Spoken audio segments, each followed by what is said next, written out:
Τι έχεις καλή στένη μου μέρα και νύχτα κλαις και το παραπονό σου σε μένα δεν το λες.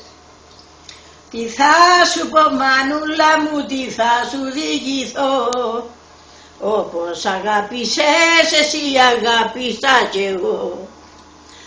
Κι αγάπησα μανούλα μου του φουρναρί το γιο, κι αν δεν τον πάρω μάνα μου να φαρμακωθώ.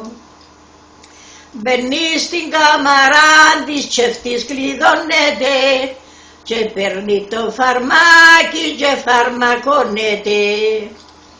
Κι ανοίξε καλή στένη μου κι ανοίξε να σου πω, να σου το δώσω κόρη μου το νέο που ποθώ.